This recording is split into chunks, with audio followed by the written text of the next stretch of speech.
मायान्तरायाश्च बाह्यालक्ष्मी उपैतु मां देवसखः कीर्तिश्च मणिना सह प्रादुर्भूतोऽस्मि राष्ट्रेऽस्मिन् कीर्तिवृद्धिं ददातु मे क्षुत्पिपासाबलां ज्येष्ठाम् अलक्ष्मीं नाशयाम्यहं तामिहोपौभये श्रियम् मनसः काममाकूतिं वाचः सत्यमशीमयि पशूनां रूपमन्नस्य मयि श्रीशैतां यशा।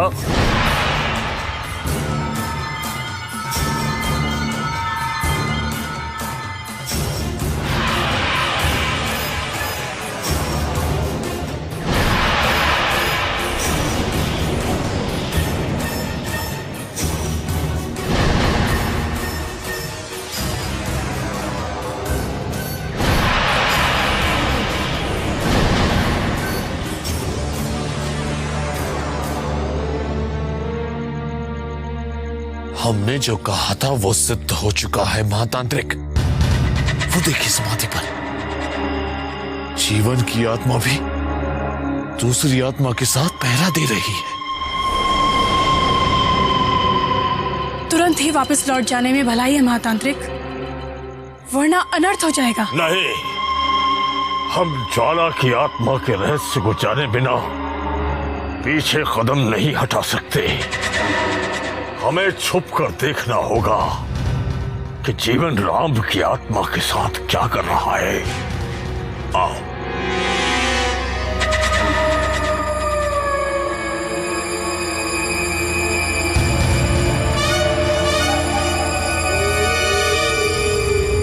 तुमने तो कहा था कि ज्वाला के इस समाधि के समीप तुमने मनुष्य देखे थे,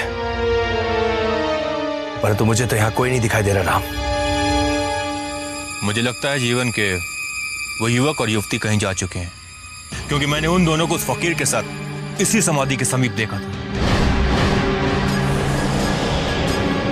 राम, उस युवक और युवती को हमें तुरंत ढूंढकर समाप्त करना होगा, नहीं तो कहीं ऐसा ना हो कि वो मेरी ज्वाला की समाधि का रहस्य किसी और के सामने खोल दे। तुम चिंता मत करो जीवन, मैं उन दोनों को इस जंगल में कहीं ना कहीं अवश्य ढूंढ निकालूंगा। और मुझे लग रहा है कि उन दोनों का अंत समय समीप आ चुका है, क्योंकि वो लोग ज्वाला को अपने वश में करने का सपना देख रहे हैं। मेरी ज्वाला की समाधि के समीप जाने का जो भी प्रयत्न करेगा, जो भी, वो जीवित नहीं बच सकेगा राम। लेकिन जीवन, उस तांत्रिक भैरवनाथ का क्या करोगे? क्योंकि वो केवल ज्वाला को ही नहीं, तुम्हें भी वश में करने के लिए अनेक शक्तियों का प्रयोग करने में लगा हुआ है। उस दुष्ट तांत्रिक की शक्तियां अब काम नहीं कर सकेंगी। अमावस की रात के पहले पहले उसकी शक्तियां उसका साथ देंगी, परंतु अमावस की काली रात आते ही उसकी शक्तियां उसका साथ छोड़ देंगी।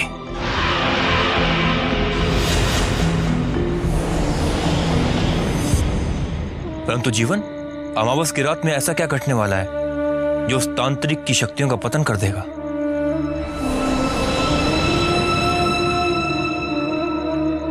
उस रात को मेरी ज्वाला का फिर एक नया जन्म होने वाला है राम, जिसे वो तांत्रिक कभी नहीं पहचान पाएगा।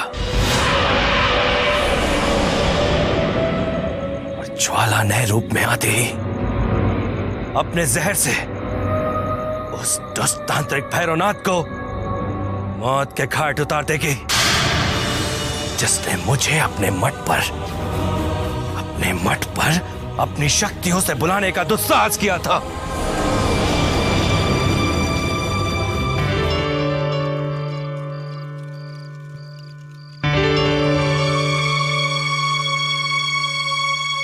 ज्वाला का सत्य तो हम जान गए, परंतु उस धूर्त राम को हम ऐसा कठोर दंड देंगे कि भय से वो कांप उठेगा। हमारा दास होकर हमें मरवाना चाहता है।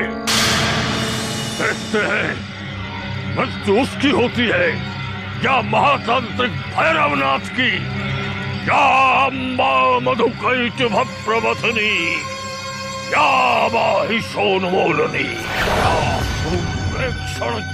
राम? राम कहाँ हो?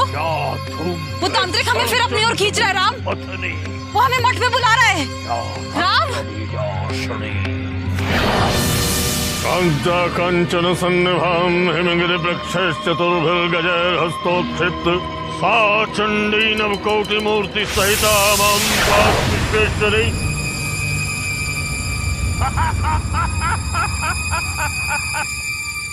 तेरे राम ने हमें धोखा दिया है मंजरी, इसका परिणाम भोगना होगा, उसे भी और तुझे भी। जिस राम के नाम पर सारी दुनिया भरोसा करती है, वो क्या किसी को धोखा देंगे? धोखा तो तूने दिया है सबको, जिसका दंड भी तुझे ही भुगतना होगा। दुष्टा, बंद कर अपना ये प्रलाप। तुम और राम दोनों हमारे दांव से, हमारे हाथ की कठपुतलियां हो तुम दोनों। फिर भी तुम हमारा नाश चाहते हो। अब हम तुझे और राम को एक दूसरे से अलग कर देंगे, ताकि तुम उस तरह तड़प सको जैसे पानी के बिना मछली तड़पती है। नहीं नहीं तांत्रिक, मुझे मेरे राम से अलग मत करो, मुझे मेरे पति से अलग मत करो। मैं वैसे ही अपने बच्चे से बिछड़ चुकी हूँ। अब राम ही मेरा एक भरोसा है, वो ही एक सहारा रह गए हैं। इस विशाल ब्रह्मांड में मुझे अकेले भटकने के लिए विवश मत कर पापी, ऐसा मत कर। अब सारे ब्रह्मांड में तू अकेली ही भटकेगी मंजरी, ये हमारा शाप है तुझे। जा, राम की आत्मा से दूर हो जा।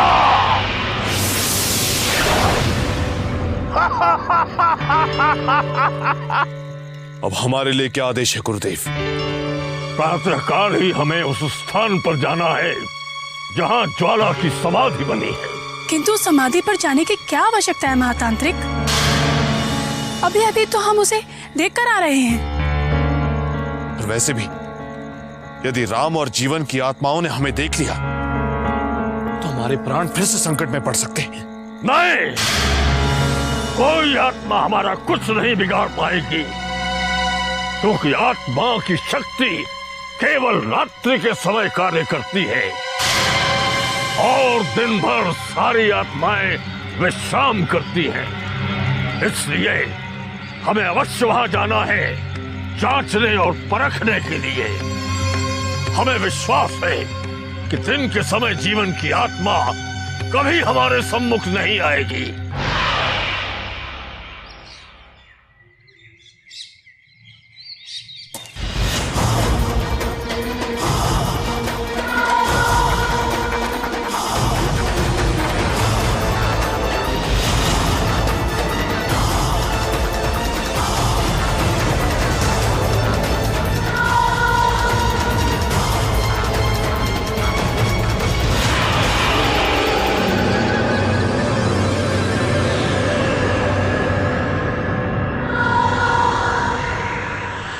काजल,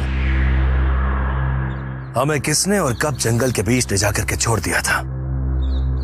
जंगल से वापस डेरे पर आते समय हम यही सोच सोच के परेशान हो रहे थे।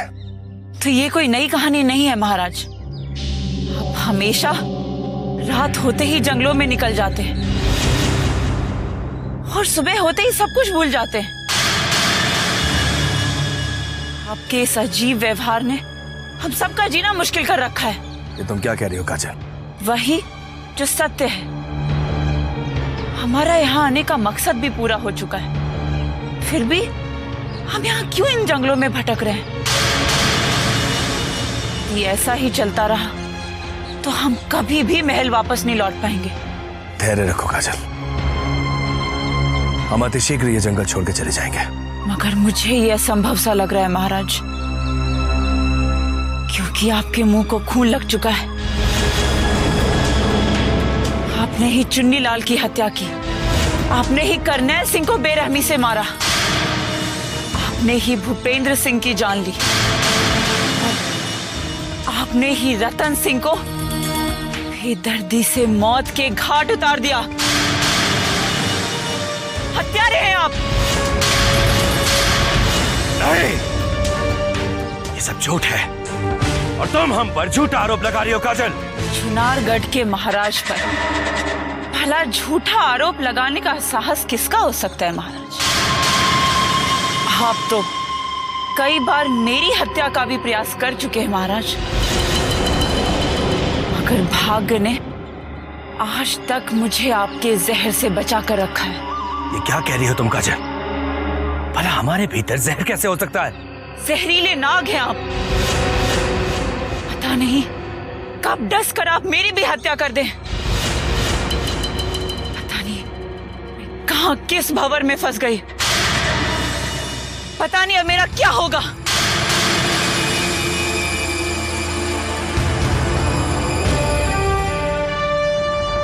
यदि काजल का कहना सत्य है तो कौन है वो दुष्ट जिसने हमें इस मौत के माया जाल में फंसा दिया? कौन? जम जम जम जमुनादिनी भाम भ्रीं भ्रूं भैरवी भद्रे भवान्यै ते नमो नमः। हम कम चम टम तम पम यम शम ह्रीं दुम हम ह्रीं हम क्षम।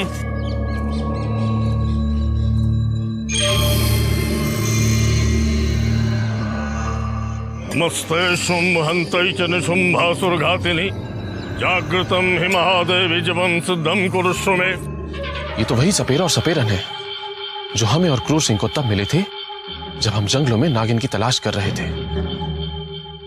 और ये भयानक सा दिखने वाला मनुष्य तो वही बाबा भैरवनाथ लग रहा है, परंतु ये सब एक साथ कहां जा रहे हैं? इस रहस्य का तो पता लगाना ही पड़ेगा गजराज। क्लींकारी कामरूपिण्यै बीजरूपे नमोस्तुते चामुण्डा चण्डघाती च यैकारी वरदायिनी विच्चे चाभेदा नित्यं नमस्ते मंत्ररूपिणी।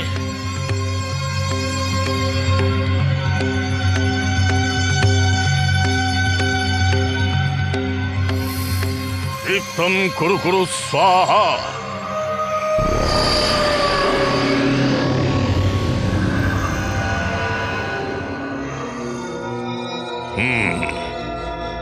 लगता है परीक्षा का समय आ गया है। बिरजू, तुरंत उस समाधि के पास जा।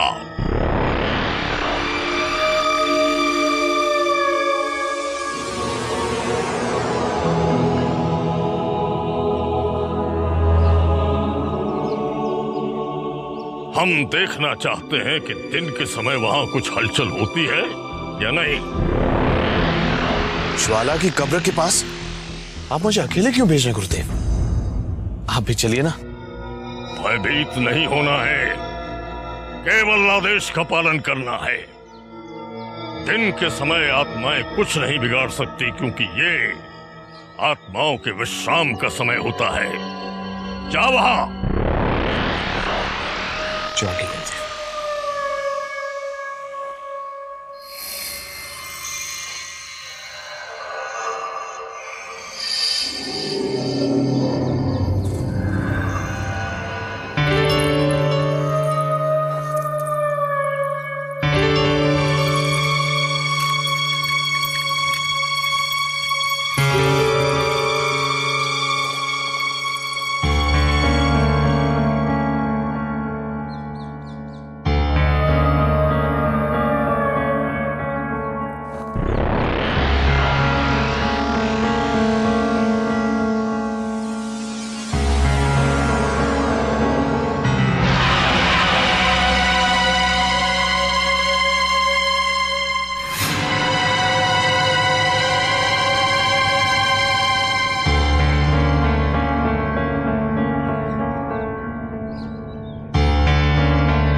सपेरे का भी वही हाल होने वाला है जो हमारा हुआ था।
नमस्ते रुद्ररूपिण्यै नमस्ते मधुमर्दिनी या माहिषोलमौलिनी या धूम्रेक्षणचण्डमुण्डमथनी या रक्तबीजासनी शक्ति शुम्भनिशुम्भदैत्यदलनी या सिद्धलक्ष्मी परा सा चण्डी नवकोटिमूर्ति सहिता मां पातु विश्वेश्वरी या अम्बा मधुकैटभभ्रमथनी मां पातु विश्वेश्वरी।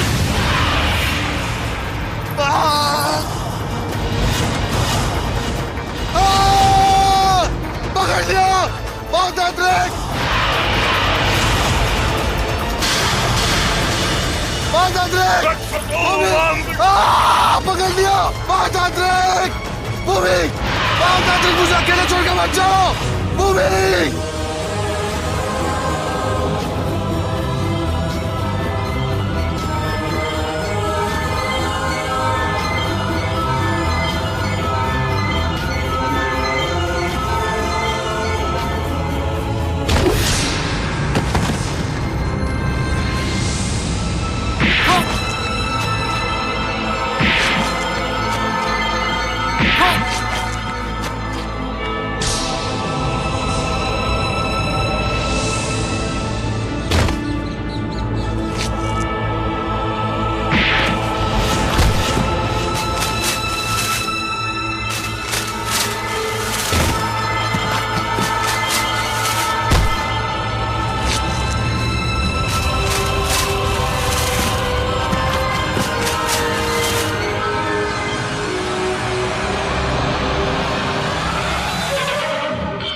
बुरी आत्मा आकर मेरा फिर से वही हाल न करते जो उसने किया था। निकलना चाहिए गजराज।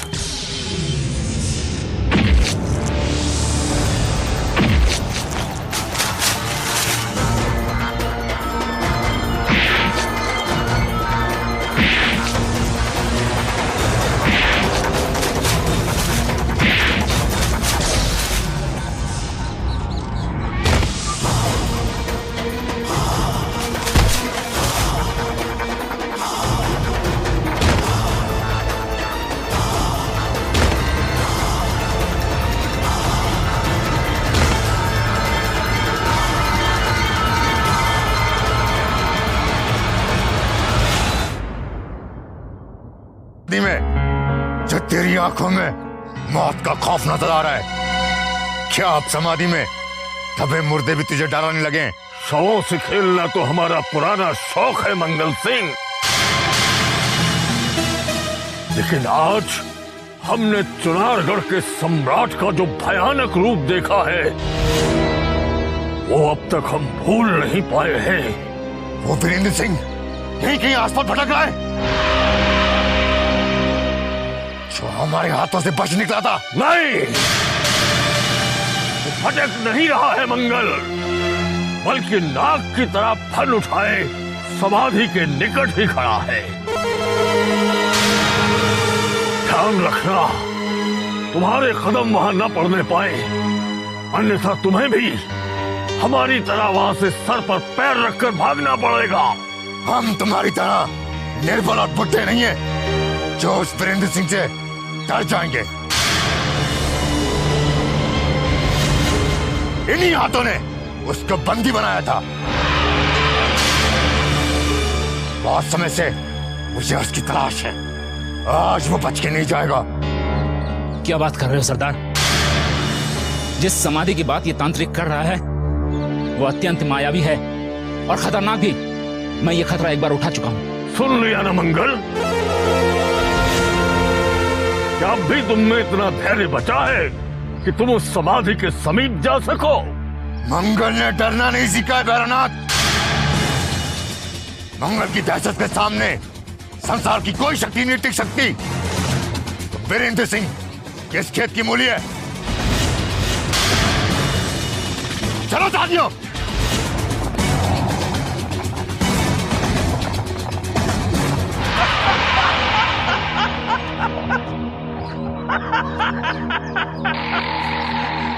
अपनी पीड़ा भूल जाओ बिरजू।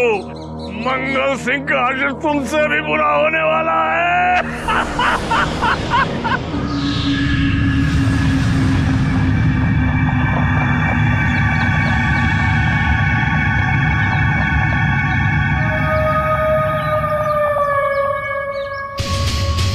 क्या हो रहा है छेनू? उस समाधि से दूर रहने में ही भलाई है। ये वही स्थान है सरदार जहां मुझे किसी अदृश्य शक्ति ने पशु की तरह यातनाएं दी थी।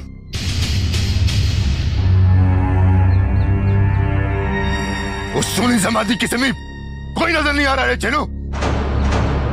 और जिस वीरेंद्र सिंह की तलाश में हम इतनी दूर आए वो भी तो दिखाई नहीं दे रहा है। फिर किसके खौफ से तू इतनी कायरता दिखा रहा है? सरदार वहां कोई दिखाई नहीं देता, फिर भी कोई रहता है। अपने घोड़े समय रहते वापस ले लो, कहीं ऐसा ना हो कि लेने के देने पड़ जाए। देखते कौन है जिसके भय से तुम भी भैरवनाथ की तरह कांप रहे हो। अरे ओ कवराज सरदार, जरा उतर तो अपने घोड़े से और उस समाधि के पास जाकर देख आखिर माजरा क्या है।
मैंने कहा था ना सरदार, देखो हमारा बहादुर कोबराज किस तरह पिट रहा है।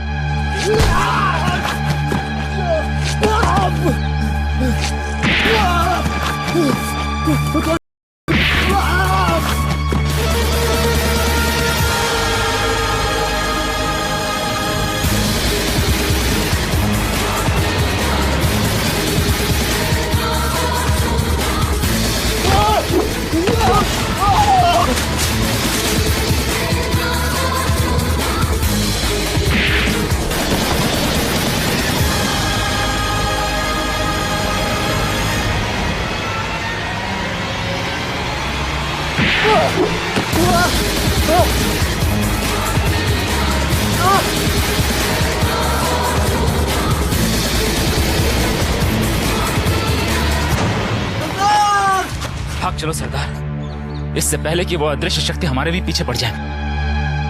नहीं चलो, हम अपने साथी को इस तरह छोड़ के नहीं जा सकते। ले कोबराज।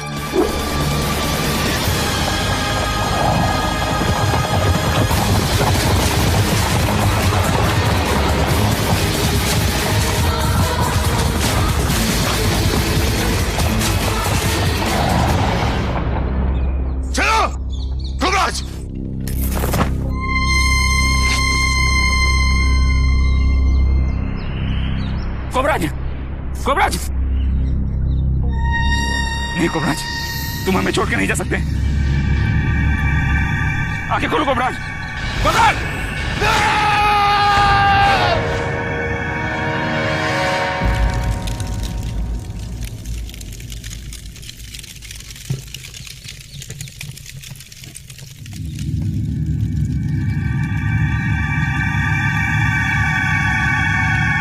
जिस अदृश्य शक्ति ने तुझे इस आग के हवाले किया है, वो आकाश में हो या पाताल में, मैं उसे खोज लूंगा और ऐसी दर्दनाक मौत दूंगा कि मैनपुरी का ये जंगल उसकी चीखों से तोड़ता उठेगा।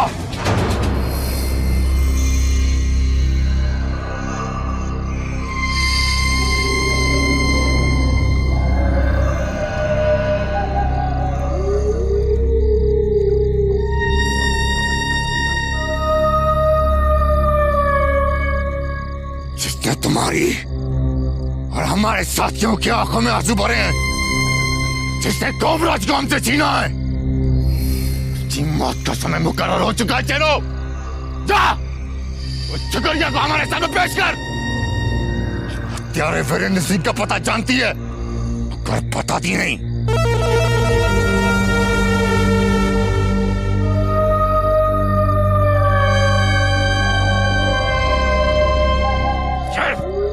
सरदार,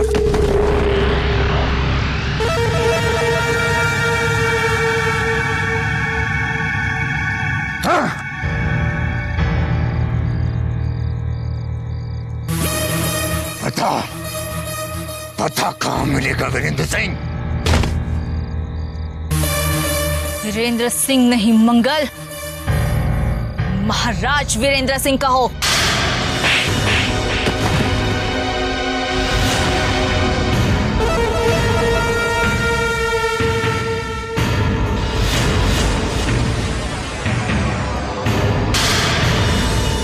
मंगल की आंखों में उतरे इस खून को देख चुका गया। अगर अब तूने नजर से नजर मिलाने का साहस किया और ऊंची आवाज में बात की तो खुद के खून से खुद को रंगा पाएगी। बता वो हत्यारा कहाँ मिलेगा? अपने साथी की मौत ने मंगल को पागल बना दिया है।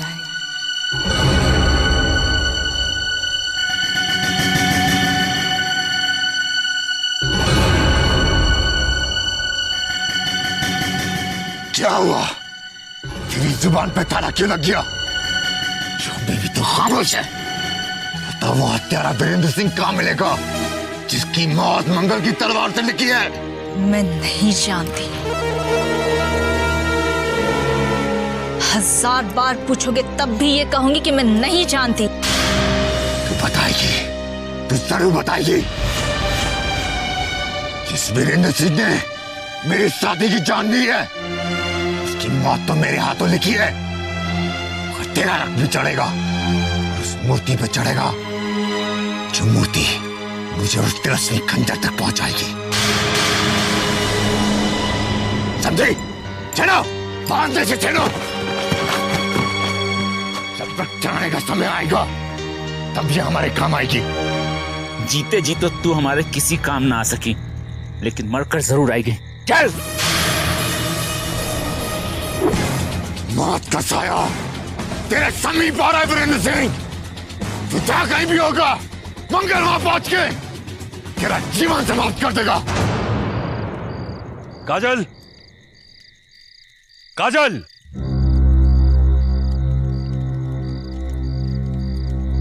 काजल, काजल। सैनिक, काजल कहाँ है? वो बिना बताए जंगल में चली गई। क्या? तो तुमने उन्हें रोका क्यों नहीं? काजल, काजल, काजल!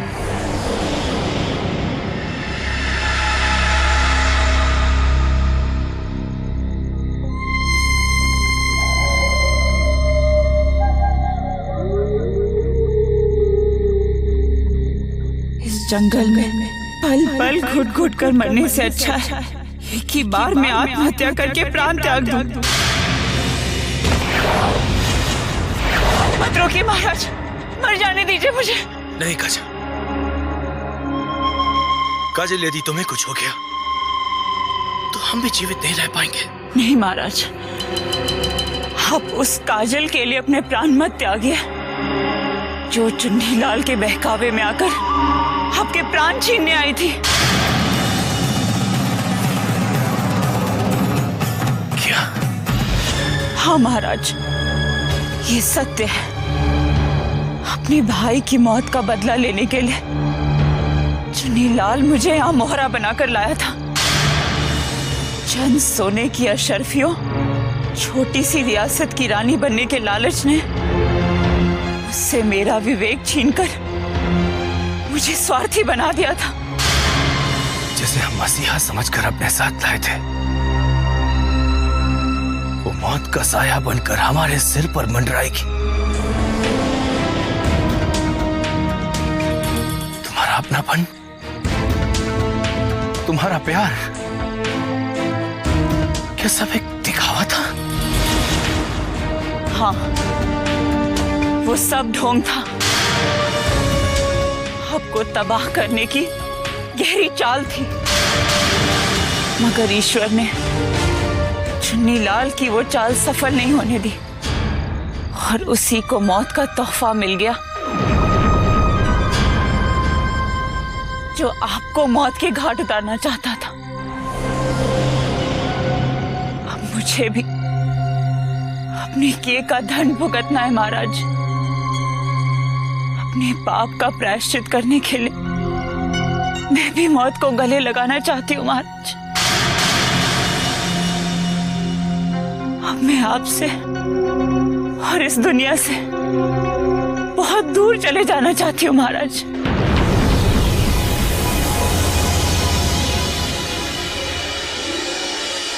काजल,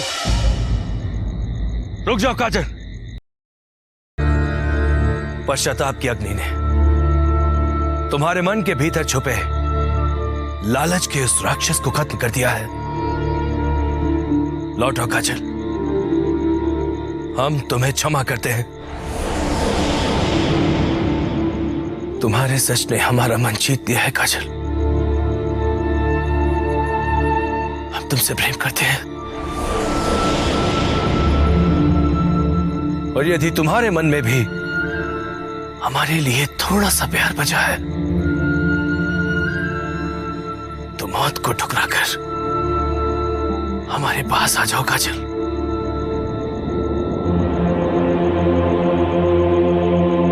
हमारे गले लग जाओ।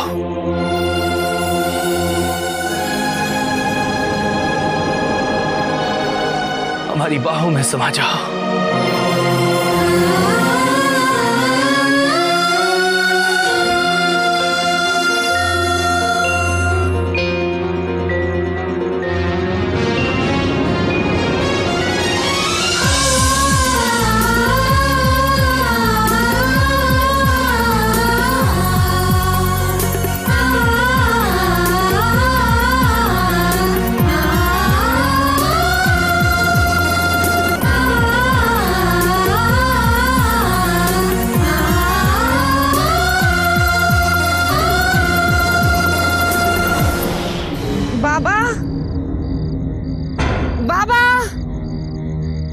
चले गए बाबा? बाबा, बाबा चले गए।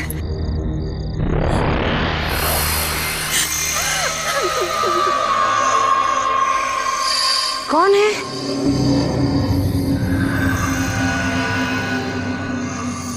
ला ला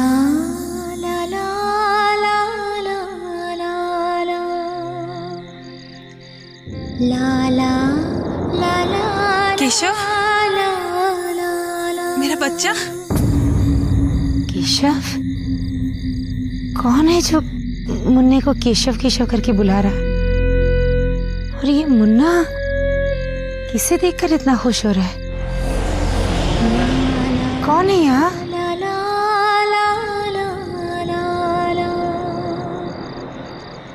ला ला ला ला ला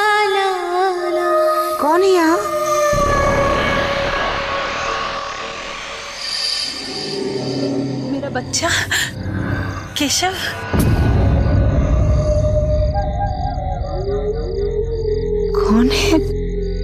कौन है जिसकी आवाज सुनाई दे रही है मगर दिखाई नहीं दे रही है? मेरा नाम मंजरी है, इस बच्चे की माँ। मेरी हत्या हो चुकी है, इसलिए तुम्हें मेरी आत्मा नहीं दिखाई दे रही है बहन। क्या? हाँ बहन, शत्रुओं ने मुझे और मेरे पति को मारकर इस जंगल में फेंक दिया था। भाग्य से मेरा ये लाल बच गया, जो आज तुम्हारी गोद में मुझे देखकर मुस्कुरा रहा है।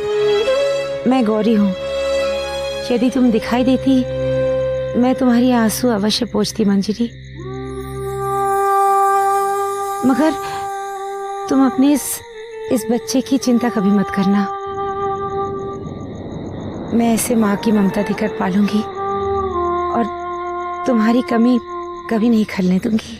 जानती हूँ, एक बार मैं अपने पति की आत्मा के साथ तुम्हारी कुटिया पर आई थी। वहीं मैंने अपने केशव को जी भर के देखा था। मगर एक बात समझ में नहीं आ रही, इतनी रात गए तुम केशव को गोद में लिए इस जंगल में कहाँ भटक रही हो? मेरे बाबा 2 दिन से कुटिया नहीं लौटे, उन्हीं को खोजने निकली हूँ। तुम्हारे बाबा के बारे में सुनकर बहुत दुख हुआ, मगर ये देखकर बहुत सुकून हो रहा है कि इस संकट की घड़ी में भी तुमने मेरे बच्चे को अकेला नहीं छोड़ा। मैं तुम्हारा उपकार सदा मानूंगी और मैं तुमसे वादा करती हूँ कि तुम्हारे बाबा को खोजने में मैं तुम्हारा साथ दूंगी। यदि मेरे बाबा मिल जाते तो मेरी चिंता दूर हो जाती मंजरी। ईश्वर करे तुम्हारी आत्मा को भी शांति मिले। अब तुम निश्चिंत होकर अपनी कुटिया में लौट जाओ गौरी। मैं तुम्हारे बाबा को खोजने में तुरंत ही जुट जाती हूँ।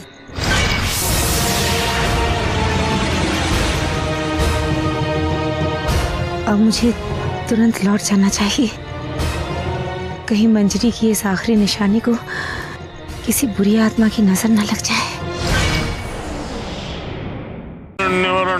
हरिणीं सुवर्णरजतस्सजां चन्द्रां हिरण्मयीं लक्ष्मीं जातवेदो मावः तां मावः जातवेदो लक्ष्मीमनुपगामिनीं कां सुस्मितां हिरण्यप्राकाराम् आर्द्रां ज्वलन्तीं तृप्तां तर्पयन्तीं पद्मे स्थितां पद्मवर्णां ॐ हिरण्यवर्णां हरिणीं सुवर्णरजतस्सजां चन्द्रां हिरण्मयीं लक्ष्मीं जातवेदो मावः तां मावः।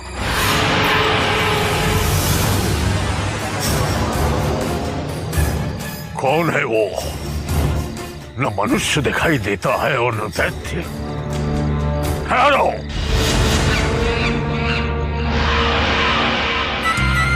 ये तो कोई भयानक तांत्रिक लग रहा है। कहीं ये वही तो नहीं जिसके 2 शिष्य नागिन की तलाश करते हुए हमें मिले थे? ऐसा विचित्र चेहरा, इतना भयानक मुख हमने इस जंगल में कभी नहीं देखा। अवश्य ये भी नागमणि की तलाश में यहाँ भटक रहा है और हमारी कार्य में बाधा उत्पन्न कर सकता है। इसे तुरंत डराकर यहाँ से भगा देना होगा।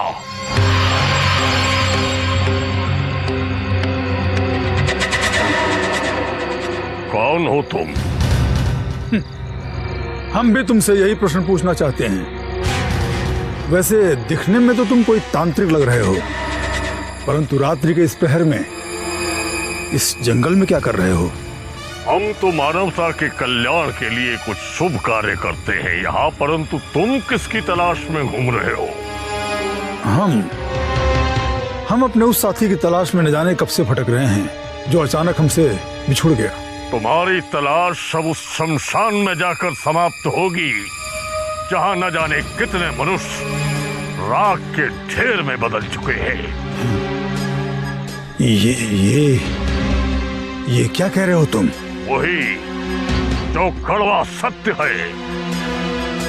बुरी आत्माओं के प्रभाव से यहाँ न जाने कितने मनुष्य पहले शव में और बाद में राख में परिवर्तित हो चुके हैं। अवश्य ही तुम्हारे मित्र के साथ भी यही हुआ है। तुम्हारा भी वही हश्र न हो, इसलिए कहते हैं कि लौट जाओ वहीं जहां से आए हो तुम यहाँ, क्योंकि तुम्हारे मुख पर मौत का साया हमें स्पष्ट दिखाई दे रहा है। ये धूर्त तांत्रिक मौत का भय दिखाकर हमें जंगल से भगाना चाहता है, परंतु ये मूर्ख ये नहीं जानता कि हम जहाँ जाते हैं वहाँ से मौत भी 9 2 11 हो जाती है। क्या सोच रहे हो भोले मनुष्य? शीघ्र लौट जाओ यहाँ से, क्योंकि ये बुरी आत्माएं मानव रक्त की प्यास लिए जंगल में घूम रही है। बस यही संदेश देने के लिए हम इस जंगल में भटक रहे हैं। आगे जैसी तुम्हारी मर्जी। खड्गं चक्र गदेषु च परिघं शूलं श्रियं लोके देव जुष्टामुदारं तां पद्मनीमीं शरणमहं प्रपद्ये अलक्ष्मीर्मे नश्यतां त्वां वृणे आदित्यवर्णे तपसोऽधिजातो। मूर्ख तांत्रिक, संभवतः तू ये नहीं जानता कि हम तुझसे भी अधिक चतुर, चालाक और बुद्धिमान हैं।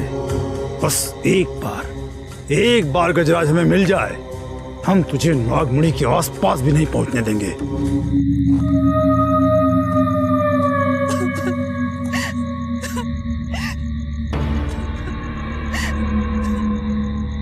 ये तो किसी युवती की रोने की आवाज है।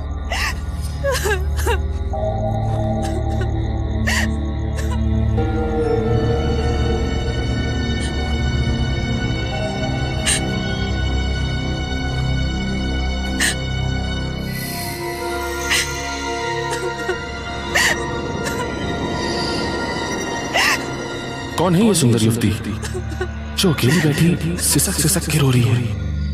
कहीं ये इच्छाधारी नागिन तो नहीं?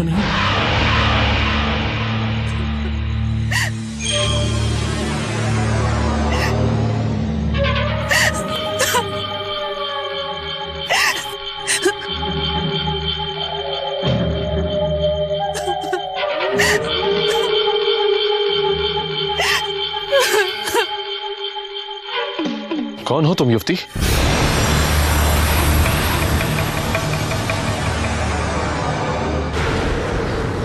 और तुम रो क्यों रही हो? क्या कष्ट है तुम्हें? अब कष्ट और दुखों के सिवा मेरे पास बचा ही क्या है? मैं वो दुखियारी हूं जिसका सब कुछ छिन गया। हम कुछ समझे नहीं। साफ साफ बताओ तुम्हारे साथ हुआ क्या है और तुम्हारा नाम क्या है?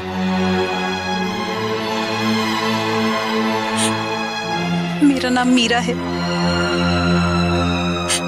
इस मायावी जंगल ने एक एक करके मेरे सब अपने मुझसे छीन लिए। मेरा आखिरी सहारा मेरे बूढ़े बाबा थे, मगर कुछ दिनों से वो भी नजर नहीं आ रहे। मैं एकदम अकेली पड़ गई हूँ। मेरी सहायता के लिए कोई भी नहीं है। आज भाग्य के दरवाजे खुल गए गजराज। कभी सोचा भी नहीं था कि इस वीरानी में कोई सुंदर युवती अकेली मिल जाएगी। लगता है तुम अभी भी हमें अजनबी ही समझ रही हो मीरा, परंतु हमने तुम्हें अपना मान लिया। घबराओ मत मीरा, हम तुम्हारे साथ हैं। हमारे होते हुए तुम स्वयं को कभी अकेला मत समझना। अब अपने ये आंसू पोंछ लो और हमारे समीप आ जाओ। चलो हम ही तुम्हारे आंसू पोंछ देते हैं।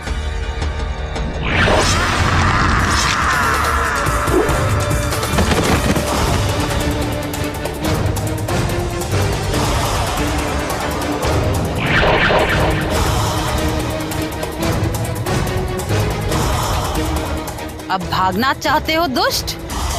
अब मेरी सहायता नहीं करोगे?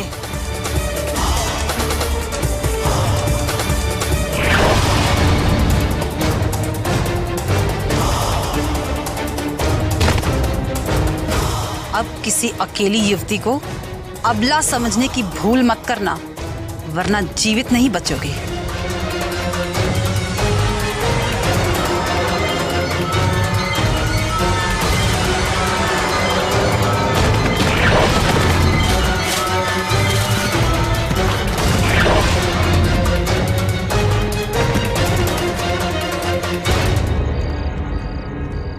सरदार, उस बुढ़े मुख्ती सागर का मुंह खुलवाना मुश्किल हो गया है।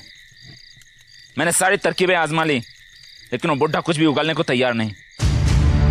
जा, उसे ले गया। देखते हैं मंगल के खौफ के सामने कब तक खामोश रहेगा।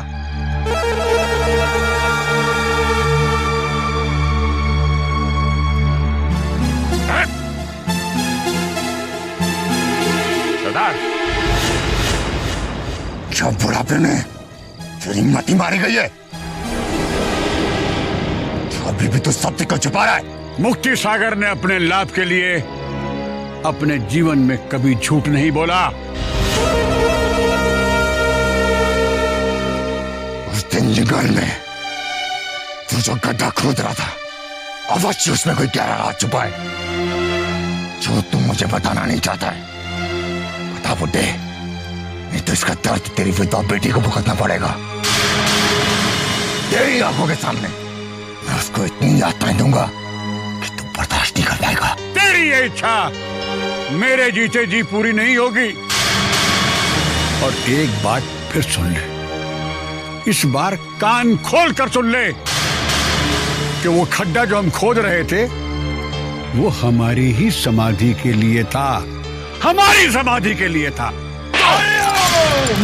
हरिओम, हरिओम। लातों के भूत बातों से नहीं मानते।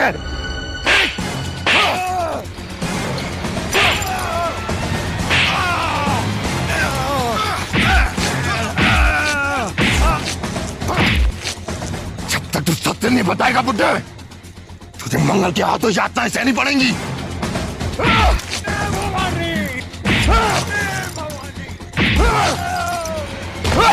छोड़ दो उसे सरदार, मर जाएगा वो। मर जाने दो उसे। खोबराज की मौत ने मुझे पागल कर दिया है। सरदार, नहीं सरदार, तुझे मां भवानी की कसम, इसे मत मारो। लोग यही कहेंगे कि मंगल सिंह ने एक निर्बल बुढ़े की हत्या कर दी। इसको मेरी आंखों के सामने से दूर। मेरी आंखों के सामने रहा तो मैं तेरी हत्या कर दूंगा।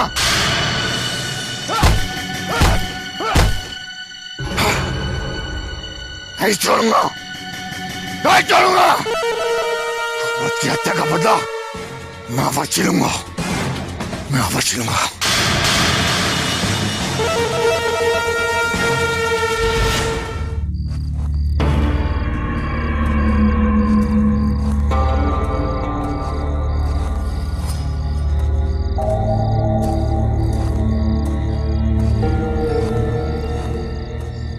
गौरी के बाबा घायल अवस्था में डाकुओं के साथ? अवश्य ही इन डाकुओं ने इनकी ऐसी हालत की होगी। किसी को नहीं छोड़ूंगी। ऐसा सबक सिखाऊंगी कि आज के बाद किसी बूढ़े व्यक्ति पर हाथ उठाने की हिम्मत भी नहीं करेंगे।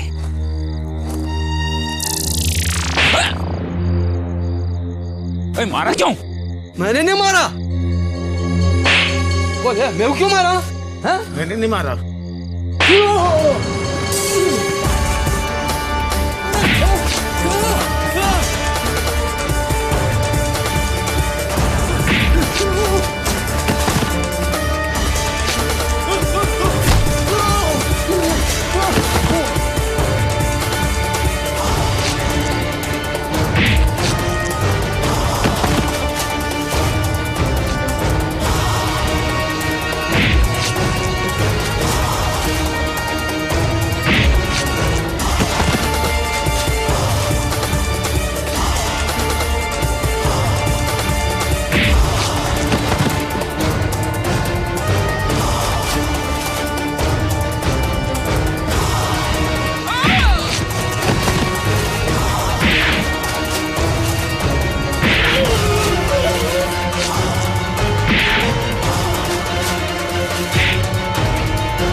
लगता है उस समाधि से निकलकर वो दुष्ट आत्मा यहां भी चली आई।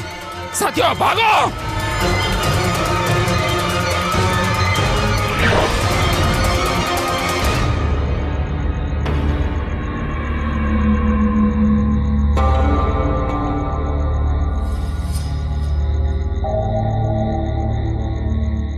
घबराइए मत बाबा, अब वो राक्षस आपके सामने कभी नहीं आएंगे। एक अनजाने की सहायता करके तुमने बेटी बहादुरी का सबूत दिया है। तुम्हें पहले कभी देखा नहीं, तुम हो कौन? मेरा नाम मंजरी है बाबा। मैं उस बच्चे की माँ हूँ जिस पर आपकी बेटी गौरी अपनी ममता लुटा रही है। माँ? हाँ बाबा, मगर मेरी मृत्यु हो चुकी है।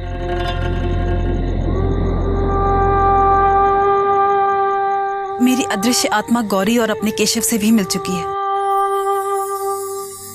मुझे खुशी है कि गौरी ने मेरे बच्चे को अपनाकर उसे अनेक कष्टों से बचा लिया। बेटी, अपने बच्चे के बारे में कभी चिंता नहीं करना। गौरी उस पर किसी प्रकार का कोई कष्ट नहीं आने देगी और हम तुम्हारी आत्मा की मुक्ति के लिए भी पूरी चेष्टा करेंगे। हम तुम्हारी आत्मा को बहुत देर तक भटकने नहीं देंगे। मुक्ति सागर तुम्हारी आत्मा की मुक्ति के लिए भी प्रार्थना करेगा। बाबा, मेरे साथ साथ मेरे पति राम की आत्मा की मुक्ति के लिए भी थोड़ी प्रार्थना कर देना। मगर अब चलिए, गौरी आपकी प्रतीक्षा में व्याकुल हो रही होगी। मगर बाबा, मैं गौरी को नहीं दिखाई दूंगी। मैं नहीं चाहती मेरे आंखों के आंसू देखकर उसका मन और भी दुखी हो जाए। जैसी तुम्हारी इच्छा बेटी, भगवान तुम्हारी आंखें खुशियों से भर देगा और उन चंडालों की आंखों में रक्त बहेगा, रक्त जो इस मैनपुरी के जंगल में पाप पे पाप कर रहे हैं, हत्याओं पे हत्या कर रहे हैं। गौरी बेटा, गौरी बेटा। बाबा, बाबा, आप कहाँ चले गए थे बाबा? मेरी बच्ची। अरे ये आपको क्या हुआ? आपकी ये हालत किसने की बाबा? डाकू मंगल ने ये पाप किया है गौरी। ये तो मंजरी की आवाज है। मैंने जो तुम्हें वचन दिया था उसे निभाया है गौरी। जंगल में भटकते भटकते मैंने बाबा को डाकुओं के चंगुल में फंसा हुआ पाया, तो मैं उन्हें तुरंत वहां से छुड़ा कर ले आई। तुम्हारा ये उपकार मैं कभी नहीं भूल सकती मंजरी। मैं तो। उपकार कैसा गौरी? तुम्हारे बाबा मेरे बाबा भी तो हुए ना। आत्मा होने के बाद भी बेटी का कर्तव्य निभाते हुए मुझे जो सुख मिला है उसे मैं कभी नहीं भूल पाऊंगी। तुम्हें और बाबा को डाकुओं की ओर से एकदम चिंता करने की जरूरत नहीं। मेरे होते हुए वे बाबा की ओर आंख उठाकर भी नहीं देख पाएंगे। मंजरी बेटी,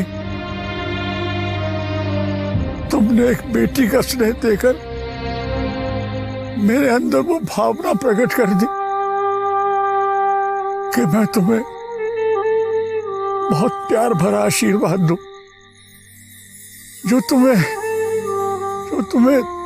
तुम्हारे कष्टों से हमेशा हमेशा मुक्त रखे और तुम्हारे बच्चे की सदा सदा रक्षा करे बेटा, सदा सदा रक्षा करे।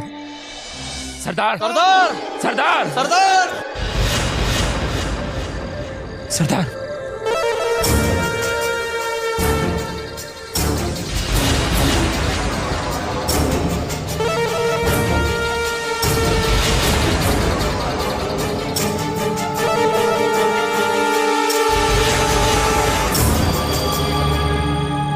तुम्हारी हालत किसने की है? सरदार, किसी अदृश्य शक्ति ने हम सबको पीट पीट कर यह हाल कर दिया। अदृश्य शक्ति? कौन सी अदृश्य शक्ति? पता नहीं सरदार, जब हम मुक्ति सागर को उसकी कुटिया में छोड़ने ले जा रहे थे तो अचानक हवा में लात और घूंसी चलने लगे। हम बेवश होकर मार खाते रहे। मगर ऐसी विचित्र घटना तो समाधि की पास हुई थी। जिसकी वजह से हमने अपना साथी कोबरा खो दिया। लेकिन सरदार, ये घटना डेरे के नजदीक हुई है। जरूर कोई अदृश्य दुष्ट आत्मा है जो अब डेरे तक पहुंच गई है। नहीं, ये जीवन की नई चाल है। वो हमें दहशत में डालने के लिए उसने अपने कदम हमारे डेरे की तरफ बढ़ा लिए। सरदार, यदि ये जीवन की कोई नई चाल है तो हमें उसका तोड़ खोज लेना चाहिए। तो निकल चुका है चलो, बस हमारा अब तक पहुंचना बाकी है। हमें तुरंत उस खंजर तक पहुंचना होगा जो हमारा रक्षक है। और इस जहरीले नाग जीवन की मौत, उस खंजर को हमें हासिल करना ही होगा। उसी खंजर से हम जीवन को हमेशा के लिए खत्म कर सकेंगे और उन अदृश्य शक्तियों को भी जिसके इशारे पर जीवन ने इस जंगल में उत्पात मचा रखा है। सरदार, उस तिरस्मी खंजर तक पहुंचने में अभी समय लगेगा, लेकिन उससे पहले हमें भैरवनाथ से मिलना चाहिए ताकि इस अदृश्य शक्ति का पर्दाफाश हो सके। सुबह होते ही भैरवनाथ के पास जरूर जाएंगे, मगर उस मुक्ति सागर को भी नहीं छोड़ेंगे जिसकी वजह से तुम सबको ये यातना सहनी पड़ी है। मां महाकाली रक्षा करे, रक्षतु मां विश्वेश्वरी। आओ मंगल सिंह, सुबह सुबह तुम्हें देखकर हृदय प्रसन्न हो गया। मगर हम पूरी रात ना सो सके तांत्रिक, क्योंकि किसी अदृश्य शक्ति ने हमारे साथियों को भयानक यातनाएं दी हैं। अदृश्य शक्ति? हाँ भैरवनाथ, कल रात छेनू को और हम दो साथियों को किसी ने मार मार के बहुत बुरा हाल कर दिया है। उस शक्ति के बारे में जानने के लिए हम सुबह सुबह तेरे पास आए। वो कौन शक्ति है जिसने मंगल के गिरोह पर इस तरह कहर बरसाना शुरू कर दिया है? जिन्होंने ये हमला किया है वो साधारण शक्तियां नहीं हैं मंगल सिंह। ये वही व्यक्ति हैं जो किसी दुर्घटना से ग्रस्त हुए हैं या जिनकी किसी ने हत्या कर दी है। अब वो आत्मा के रूप में उन व्यक्तियों से बदला लेने के लिए भटक रहे हैं। इन दुष्ट आत्माओं से छुटकारा पाने का कोई उपाय? नहीं, क्योंकि ये किसी महाशक्ति के अधीन है। तू केवल उस अदृश्य शक्ति का नाम बता तांत्रिक, सरदार उसे कहीं से भी ढूंढ निकालेगा। असंभव, क्योंकि ये महाशक्ति वही जीवन है मंगल जिसकी हत्या तुम्हारे हाथों हुई है। न जाने कितनी आत्माएं जीवन के एक इशारे पर किसी पर भी हमला कर सकती हैं। सरदार, अब जीवन के बाद जीवन की आत्मा का भी खात्मा करने का समय आ गया है। एक बार उस नागराज का फंड कुचल दिया तो उसके अधीन जितनी भी आत्माएं हैं अपने आप दम तोड़ देंगी। यह इतना आसान नहीं है छेनू। हमने पहले भी कहा था तुमसे, जीवन का खात्मा केवल उसी खंजर से किया जा सकता है जो मैनपुरी की किसी काली गुफा में छुपा है। नहीं, वो काली गुफा में नहीं बल्कि सुंदरवन की किसी गुफा में है, जिस तक मंगल किसी भी हालत में पहुंच के रहेगा। जिस मंगल के कारण आपको इतनी पीड़ा उठानी पड़ी है वो कभी सुखी नहीं रहेगा। आप देखिएगा, मरने के पश्चात उसके लाश को जलाने वाला भी कोई नहीं होगा। बुरे का अंत तो बुरा ही होता है। जो जैसे कर्म करेगा उसको वैसा ही फल मिलेगा। और असली बात तो ये है कि उसे जीवन की आत्मा से बहुत भय है। वो जानता है जो कुछ भी मेरा बुरा होगा वो जीवन की आत्मा ही करेगी। बस बुखला गया है, पागल हो गया है, पागल। इसीलिए मैनपुरी में रहने वाले हर आदमी की जिंदगी दूभर कर रखी है उसने। वो राक्षस कभी जीवन की आत्मा तक नहीं पहुंच पाएगा बाबा। मैं जानती हूँ नागमणि प्राप्त करने का लालच उसे एक ना एक दिन अवश्य ले डूबेगा। परंतु अगर वो उस रहस्यमय खंजर के पास पहुंच गया और उसने हासिल कर लिया तो बेटा बहुत अनर्थ हो जाएगा, बहुत अनर्थ हो जाएगा। क्योंकि उस खंजर पर विधि ने जीवन की आत्मा का मोक्ष लिखा है। मोक्ष लिखा है। तो क्या सुंदरबन की गुफाओं तक पहुंचना इतना आसान है बाबा? नहीं बेटा, इतना आसान भी नहीं है, लेकिन एक इंसान को उसकी मौत का भय उससे कठिन से कठिन काम भी करवा देता है। मंगल को पूर्ण विश्वास है कि जीवन की आत्मा उसके जीवन की लीला कभी भी समाप्त करवा सकती है, सदा सदा के लिए समाप्त करवा सकती है। मैं ईश्वर से प्रार्थना करूंगी बाबा कि उस दुष्ट के कदम सुंदरबन तक कभी नहीं पहुंच सके और जीवन की पवित्र आत्मा शीघ्र से शीघ्र उसका अंत कर दे। काजल, अब संसार की कोई भी शक्ति हमें अलग नहीं कर सकती। फिर हमारे तुच्छ शत्रुओं की क्या बिसात है? कितने महान हैं आप। मेरी समस्त भूलों को एक पल में ही भुला दिया। सुबह का भूला अगर शाम को घर लौटा है तो उसे भूला नहीं कहते। सत्य स्वीकार करके तुमने जो साहस का परिचय दिया है उसने हमारा दिल जीत दिया है काजल। अब तुम भी सदा सदा के लिए इस अतीत को भूल जाओ। महाराज, हम कब तक इन जंगलों में भटकते रहेंगे? मैं नहीं चाहती कि अब इन जंगलों में अब आप और कष्ट सहे। मेरी प्रार्थना स्वीकारिए और तुरंत महल लौट जाइए। लौटेंगे, हम तुम्हें महल साथ देकर अवश्य लौटेंगे काजल, मगर उस डाकू मंगल का वध करने के बाद, जिसने चुनारगढ़ के सम्राट को बंदी बनाकर अपनी मौत को निमंत्रण दे दिया है। एक मामूली से डाकू के लिए आपको इस भयानक जंगल में रहने की क्या आवश्यकता है महाराज? इसके लिए तो आपकी सेना की एक छोटी सी टुकड़ी काफी है। मंगल का वध हम स्वयं अपने हाथों से करेंगे काजल। अपने अपमान का बदला लेने के लिए हम अपने सैनिकों पर निर्भर नहीं रहना चाहते। मंगल की लाश को भूखे गिद्धों के हवाले करने के बाद ही हम इस जंगल से वापस जाएंगे।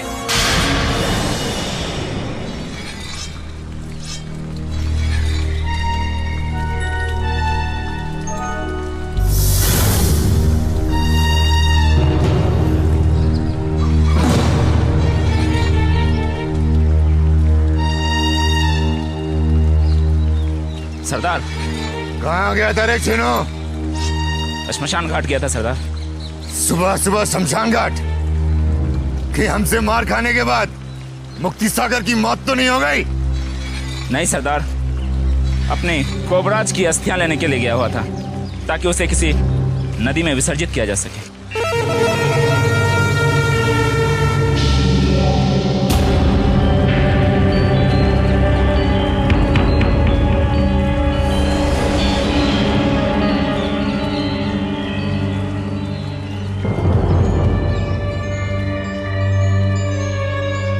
ये तूने अच्छा क्या चेनो? मार्ग में जो भी नदी पड़ेगी उस नदी में हम इन अस्थियों को विसर्जित कर देंगे, क्योंकि कोबराज की भी यही इच्छा थी। सरदार, कोबराज तो हमें छोड़कर चला गया, लेकिन उसके मरने के बाद भी उसकी याद हमेशा हमारे दिलों में रहेगी। मगर वो आग मेरे दिल में तब तक रहेगी जब तक कि जीवन की आत्मा का खात्मा नहीं होता। चेनो, कोबराज की इन अस्थियों को अपने साथ ले चलो। अब हमें यहाँ से प्रस्थान करना है। चलो। मंगल सिंह!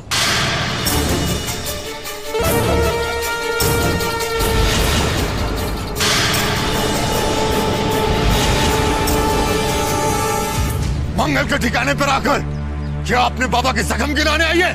उन जख्मों का हिसाब तो तुझे देना ही पड़ेगा दुष्ट। एक निर्बल और बूढ़े पर हाथ उठा के तूने कौन सी बहादुरी दिखाई है? जिन्हें तूने इन पापी हाथों से घायल किया है वो तेरे पिता समान है। पिता? कौन पिता? मंगल किसी माता पिता को नहीं जानता। सबसे होश संभाला है। मंगल ने खुद को इस जंगल में अकेला पाया है। तभी तो तू जंगली रह गया और तेरे ये सारे के सारे साथी जानवर है, जानवर जो मेरे बूढ़े पिता को पिटते हुए देख रहे थे। अरे पापी, तुझे तो नर्क में भी जगह नहीं मिलेगी। यदि मैं अबला नहीं होती तो तुझे तेरे पापों का हिसाब इसी समय मिल गया होता। तुझे बहन बनाकर तेरे अबला होने का कलंक मिटाने का बहुत प्रयास किया था मैंने, मगर तूने अपने ही पैरों पे कुल्हाड़ी मार ली। अरे राक्षस, दुनिया की कोई भी युवती तुझे भाई बनाकर राखी का अपमान नहीं करेगी। देखना तू देखना, जितने पाप तूने किए हैं ना, उन सब पापों का दंड तुझे अवश्य मिलेगा, क्योंकि ऊपर वाले की लाठी में आवाज नहीं होती है।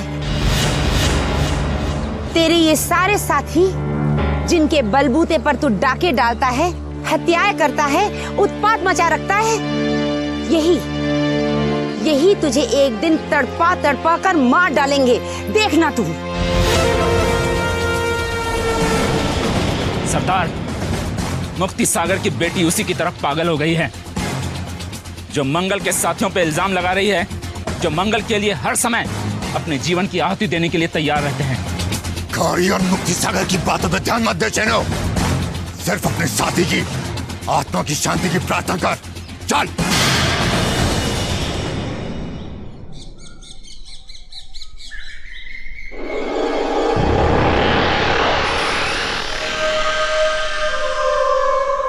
इस भयानक जंगल में ये समाधि? बिरजू, वो देखो, कोई भटका हुआ पथिक उस समाधि की ओर बढ़ा जा रहा है। हमें उसे रोकना चाहिए। ठहरिए। ये तो वही सपेरा और सपेरन है, परंतु ये हमें आगे बढ़ने से रोक क्यों रहे हैं?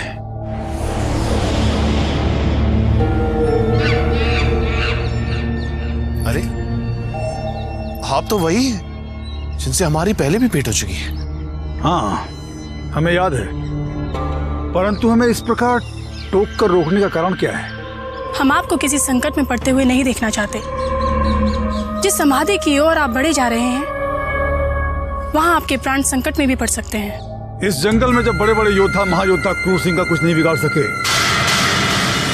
ये समाधि हमारा क्या बिगाड़ लेगी जो मुर्दों को पनाह देती है? जिसे आप मामूली समाधि समझ रहे हैं, वहां एक भयानक आत्मा का निवास है जो अपने समीप आने वाले किसी भी व्यक्ति को यातना दे देकर तड़पाती है।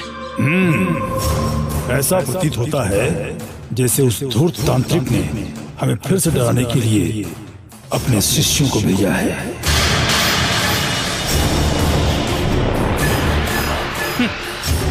महायोद्धा क्रूर सिंह के कदम जब आगे बढ़ जाते हैं तो वापस नहीं लौटते मूर्खों।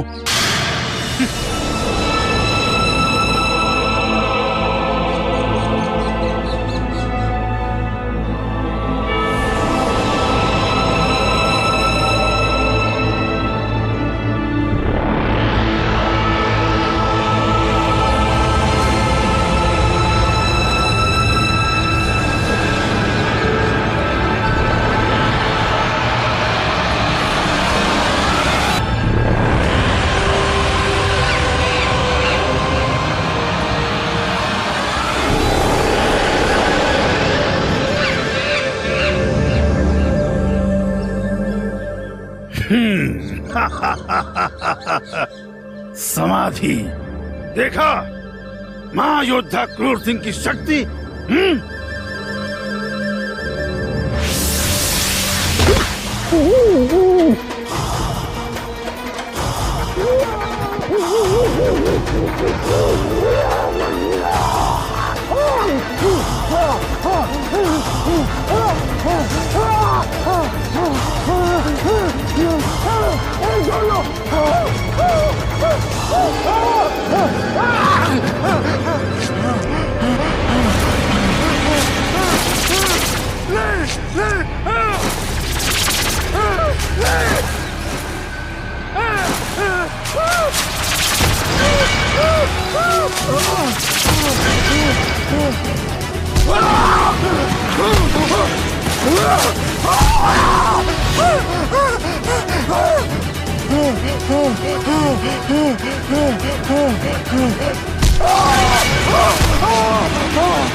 हमने आपको कितना समझाया किंतु आपने हमारी एक न सुनी।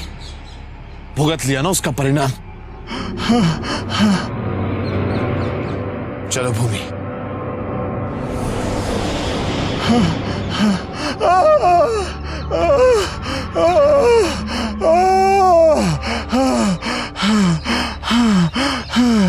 जीवन में पहली बार किसी ऐसे दुष्ट से पाला पड़ा जो हमें दिखाई भी नहीं देता और हम उसका कुछ बिगाड़ भी नहीं पाए।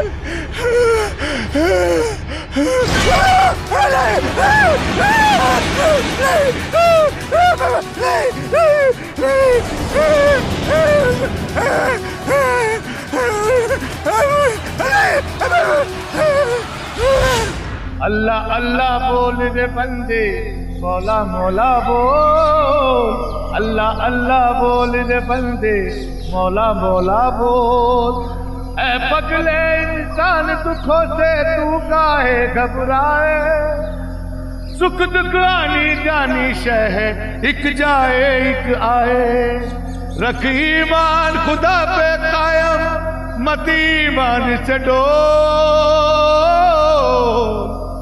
अल्लाह अल्लाह बोल रे बंदे, अल्लाह अल्लाह बोल। अरे बाबा आगे मत जाओ, बाबा आगे मत जाओ। कहाँ जा रहे हो?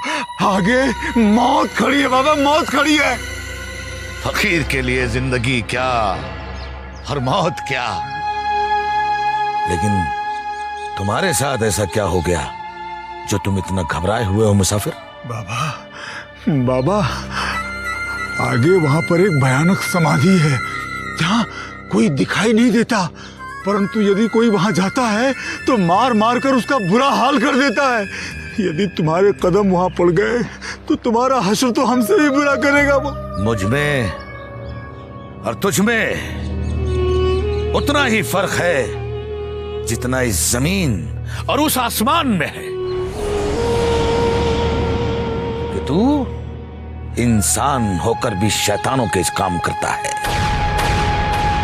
ये फकीर सिर्फ और सिर्फ दुनिया की भलाई करता है, और जो भलाई करता है ना वो रब्बुल इज्जत उसकी हिफाजत करता है। लेकिन तेरा खुदा से क्या वास्ता? ए फकीर, अजीब इंसान हो। हम तुम्हें संकट से दूर जाने का मार्ग बता रहे हैं और तुम हमें शैतान कह रहे हो। मैं तुम्हारी नहीं बल्कि ये फकीर तुम्हारे भीतर छुपे हुए लालच की बात कर रहा है। जो लालच किसी भी इंसान को शैतान बना देती है। अरे जिसे तू दुनिया से छुपाना चाहता है वो साफ तेरे चेहरे पे नजर आती है। बाबा बाबा हमने तो आपको कोई साधारण मनुष्य समझा था, परंतु आप तो पहुंचे हुए फकीर लगते हैं। यदि आप पहुंचे हुए नहीं होते तो आप वो सत्य नहीं जान पाते जिस सत्य को हमने सारे संसार से छुपा कर रखा हुआ है। अरे अभी हमने तेरी हकीकत तुझे बताई ही कहाँ है। अगर हकीकत बता दी तो तेरे पांव के तले से जमीन निकल जाएगी। तुम्हारे भीतर छुपे हुए लालच की बात कर रहा है। जो लालच किसी भी इंसान को शैतान बना देती है। अरे जिसे तू दुनिया से छुपाना चाहता है वो साफ तेरे चेहरे पे नजर आती है। बाबा, बाबा, हमने तो आपको कोई साधारण मनुष्य समझा था, परंतु आप तो पहुंचे हुए फकीर लगते हैं। यदि आप पहुंचे हुए नहीं होते तो आप वो सत्य नहीं जान पाते जिस सत्य को हमने सारे संसार से छुपा कर रखा हुआ है। अरे अभी हमने तेरी हकीकत तुझे बताई ही कहाँ है। अगर हकीकत बता दी तो तेरे पांव के तले से जमीन निकल जाएगी। अरे तो जिस कब्र के पास से अपने आप को बचाकर भागा है वो दरअसल तेरी मौत थी, और उस मौत ने अभी तेरा पीछा छोड़ा नहीं है। बाबा, बाबा बताइए ना, कहाँ है वो मौत जो हमारा पीछा कर रही है? मौत कभी दिखाई नहीं देती, अजल चुपके से आती है, दबे पांव। भाग जा इस जंगल से, वरना कहीं ऐसा ना हो कि वो मौत तुझे दबोच ले। बाबा, बाबा, हम अपने बिछड़े हुए साथी को ढूंढ रहे हैं। जैसे ही वो हमें मिल जाएगा हम ये जंगल छोड़कर चले जाएंगे, लेकिन तब तक उस बुरी आत्मा से बचने का कोई उपाय बताइए ना बाबा। नहीं, जितनी जल्दी हो सके उतनी जल्दी इस जंगल से दूर निकल जा, क्योंकि अंधेरा होने वाला है, और अंधेरा होते ही यहाँ पर भूत पिशाच न जाने कौन कौन सी रूहें भटकती हैं। उन रूहों ने तुझे घेर लिया, तुझे भी रूह में तब्दील कर देंगी। जितना जल्दी हो सके भाग जा, भाग जा। अल्लाह अल्लाह बोल रे बंदे, मौला मौला बोल। कां सुस्मितां हिरण्यप्राकारामार्द्रां ज्वलन्तीं तृप्तां तर्पयन्तीं। भैरवनाथ, मुझे मेरी मंजरी कहीं दिखाई नहीं पड़ रही। उसकी तलाश में मैंने सारा जंगल छान मारा। अब तू ही बता सकता है कि मेरी मंजरी कहाँ चली गई। तेरी मंजरी इसी जंगल में भटक रही है मूर्ख, परंतु न तू उसे कभी देख पाएगा न वो तुझे देख पाएगी। मगर क्यों? जो मंजरी अपने राम से एक पल भी दूर नहीं रह सकती, वो अचानक कहाँ चली गई? वो मुझे क्यों नहीं दिखाई पड़ेगी? मैं ऐसा क्यों नहीं बात कर सकता? इसलिए कि तू विश्वासघाती है, दुष्ट। तू दास हमारा है, परंतु कार्य हमारे परम शत्रु जीवन के लिए कर रहा है। इसी से क्रुद्ध होकर हमने तेरी मंजरी को श्राप दिया है कि तुम दोनों कभी नहीं मिल पाओगे। तू उसकी याद में तड़पेगा, खून के आंसू बहाएगा, परंतु मिलन संभव कभी नहीं होगा। दुष्ट तांत्रिक, ये तूने क्या अनर्थ कर दिया? हमारे शत्रुओं ने जीते जी हमें मार के अलग कर दिया था, और तूने बाद मरने के हमारी आत्माओं को अलग रहने में विवश कर। तू इंसान नहीं, हैवान है। तुझे तेरे कर्मों का दंड अवश्य मिलेगा राक्षस। हमारे कर्मों को छोड़, अपने कर्मों को देख दुष्ट। हमने तुझे क्या आदेश दिया था और तूने उस विशाले नागराज का साथ दिया। देख, यदि फिर ऐसा विश्वासघात किया तो तेरा बच्चा भी बिछुड़ जाएगा तुझसे। नहीं भैरवनाथ, नहीं, मेरे बच्चों को मुझसे दूर मत करना। इस दुनिया में इकलौता वही मेरा सहारा है। फिर वचन दे, जैसा हम कहेंगे वैसा ही करेगा। उस नागराज का साथ कभी नहीं दिखेगा। फिर विश्वासघात किया तो हमारे ये हाथ तेरे बच्चे की गर्दन तक पहुंचकर। नहीं भैरवनाथ, नहीं, अपनी परछाई भी मेरे बच्चे तक मत पड़ने देना। तू जो चाहेगा मैं वही करूंगा, मैं वही करूंगा। तो समझ ले, आज से महातांत्रिक भैरवनाथ ही तेरा ईश्वर है, तेरा प्रभु है। जा, हमने तुझे क्षमा किया।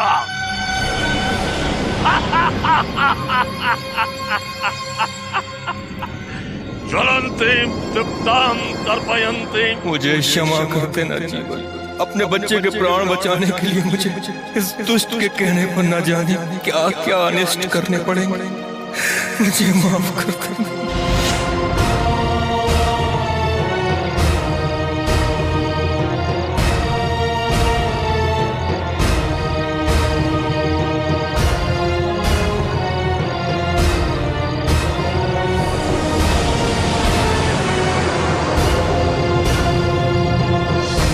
बुढ़े,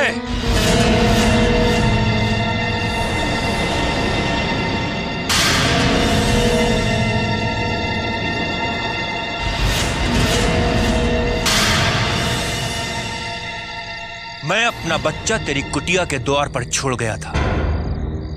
अगर उसकी आंख से एक भी आंसू निकला तो उसी वक्त तुझे और तेरी बेटी को दंड भुगतना होगा, और मैं तुझे इसी कब्र में दफना दूंगा जहां तू मरने के बाद जाना चाहता है। अच्छा, तो तुम उस बच्चे के पिता हो जिसको मेरी बेटी अपना बच्चा समझकर बड़ी ममता से पाल रही है। उसको हर कष्ट से बचाने की चेष्टा कर रही है।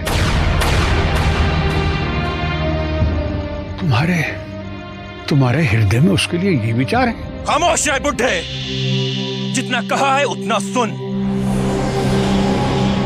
वरना अपनी नजर के सामने जिस राम को तू देख रहा है, तुझे तुरंत उसके भीतर छिपे रावण के दर्शन हो जाएंगे। रावण के दर्शन तो हमें साक्षात हो गए।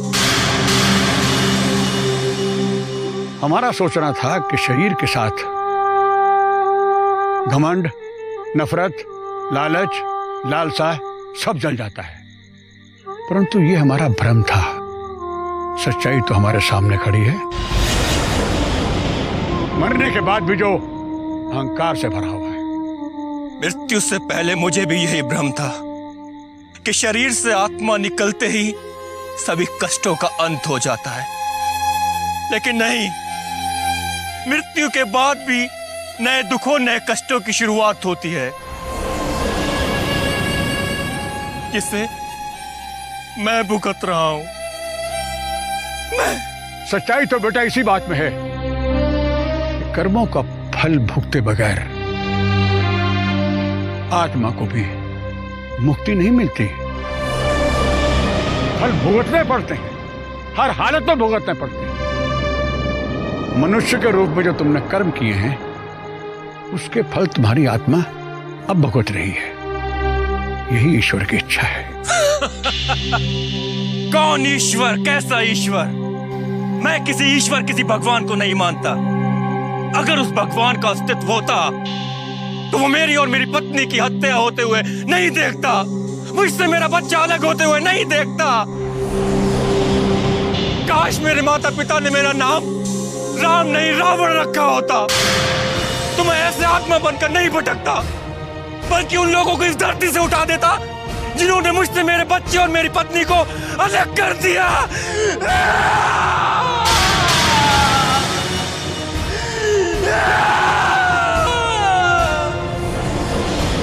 अवश्य ही तुम्हारी आत्मा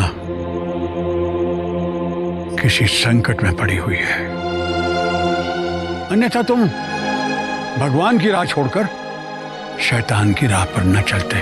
भगवान का नहीं, शैतान का नाम ले बुड्ढे, क्योंकि उस चिता की अग्नि में राम का अंत हो चुका है और जो उदय हुआ है वो है रावण।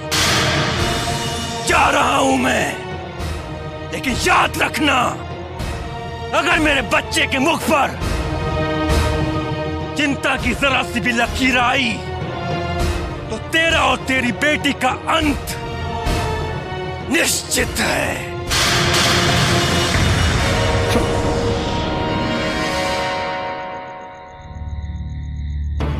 प्रतीत होता है कि बुरा समय आरंभ हो चुका है। इस जंगल में रहने वाली हर आत्मा और हर मनुष्य बहुत बहुत पापी हो चुका है।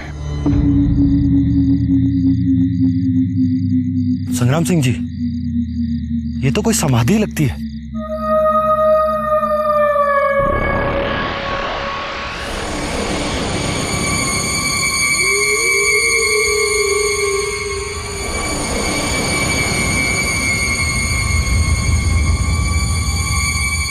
परंतु इस वीराने में ये किसकी समाधि हो सकती है?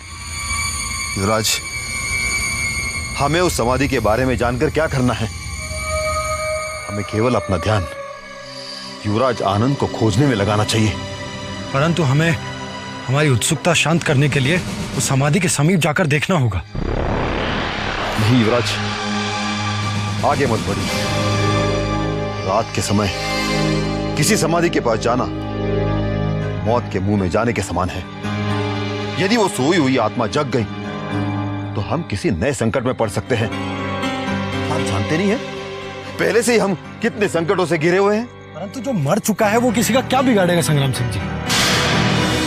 इस तरह हम भयभीत होकर अपने बढ़ते हुए कदम नहीं रोक सकते। युवराज, आगे मत बढ़ना भैया। जिस समाधि की ओर तुम अपने कदम बढ़ा रहे हो वो तुम्हारी नहीं दूसरी दुनिया है। आनंद, आनंद, आनंद, आनंद, आनंद कहीं आसपास ही है संग्राम सिंह जी, और उन्होंने हमें उस समाधि के पास जाने से भी रोका। परंतु वो दिखाई क्यों नहीं दे रहे? हमें आवाज देकर कहां चले गए? आनंद, आनंद। युवराज, आवाज यही कहीं से आ रही थी। आनंद, आनंद, आनंद, आनंद। दूर दूर तक आनंद दिखाई नहीं दे रहे संग्राम सिंह जी। युवराज, वो हमें दिखाई भी नहीं देंगे क्योंकि वो आवाज समाधि में सोई उस आत्मा की थी जो हमें चेतावनी देकर अपने समीप आने से रोक रही थी। चलिए, हमें वापस लौट जाना चाहिए। पता नहीं है क्या रहस्य है, परंतु इतने समय के बाद आनंद की आवाज सुनकर हमें जो खुशी मिली है उसे हम कभी नहीं भूल सकते। कभी ये नहीं भूल पाएंगे कि हमने आनंद को अकेले जाने दिया। उन्हें हमें अकेला नहीं जाने देना चाहिए था। पता नहीं वो इस समय कहां है। इस मायावी जंगल का रहस्य हम समझ नहीं पा रहे हैं और ये गजराज भी पता नहीं कहां गायब हो गया है।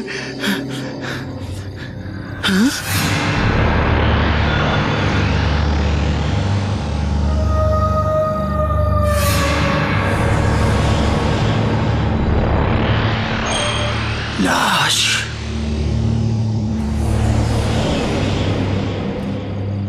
यहां इस भयानक जंगल में, परंतु ये तो किसी जाने पहचाने की लगती है।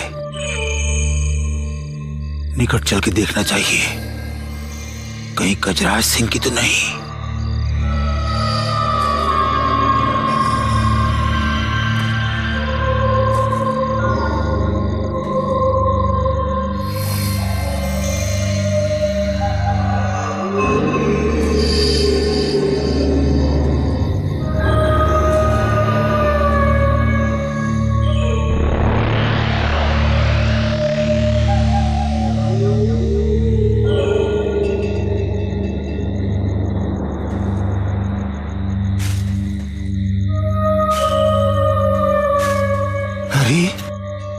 ये क्या?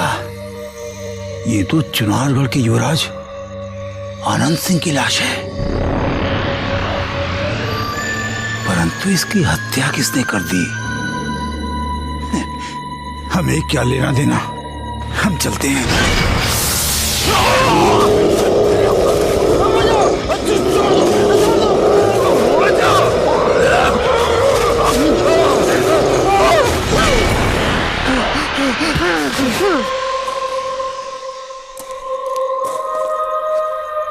बचाओ, बचाओ, बचाओ, वो मुझे मार डालेगा। बचाओ, बचाओ, बचाओ, वो मुझे मार डालेगा।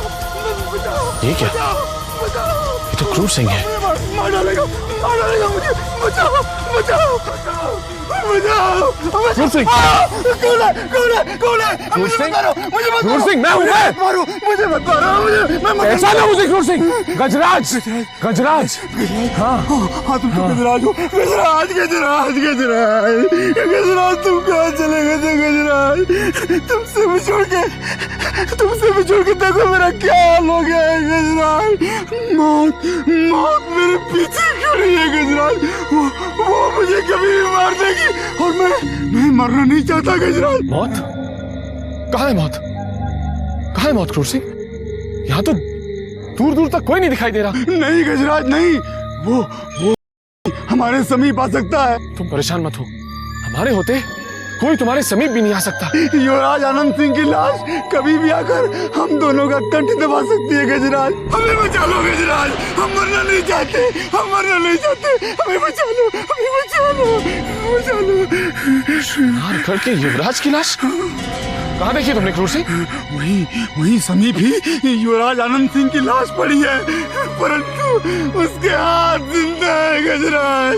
उसके हाथ जिंदा है। हमें संभालो क्रूर सिंह। हाथ जिंदा? किसी की मृत्यु के बाद उसके हाथ कैसे जिंदा रह सकते हैं? उसकी लाश ने हमारा कंठ पकड़ा था। यहाँ से देखो, ये देखो उसके पंजों के निशान। देखो दिखाई दे रहा है। हाँ क्रूर सिंह, दिखाई दे रहा है। अब तो हमें भी यकीन हो गया कि अवश्य ही कोई दुष्ट आत्मा तुम्हारे पीछे पड़ी है। हमें बचा लो गजराज, हमें बचा लो। हम मरना नहीं चाहते, हमें नागमणि नहीं चाहिए, हमें तख्त ताज नहीं चाहिए, हमें केवल हमारे प्राण चाहिए। बचा लो गजराज। संभालो क्रूर सिंह, संभालो अपने आप को और ऐसे बच्चों की तरह बिलक बिलक कर रोना बंद करो, नहीं तो तुम्हारी महायोद्धा की पदवी तुमसे छिन सकती है। महायोद्धा की पदवी छिनती है, छिन जाने दो, हमें परवाह नहीं है। हमें उस खूनी पंजे से बचा लो गजराज, उस खूनी पंजे से बचा लो, हमें बचा लो। संभालो क्रूर सिंह, कोई नहीं मारेगा तुम्हें यहाँ पर। चलो हम तुम्हें कोई सुरक्षित स्थान पे ले जाके छुपा देते हैं, खुद भी छुप जाते हैं और इस विषय पे हम तुमसे सूर्योदय होने पर ही चर्चा करेंगे। अब रोना बंद करो, चलो। कदम कदम पर धोखे है, तू चलना आंखें खो।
बंदे मौला मौला बोल। बाबा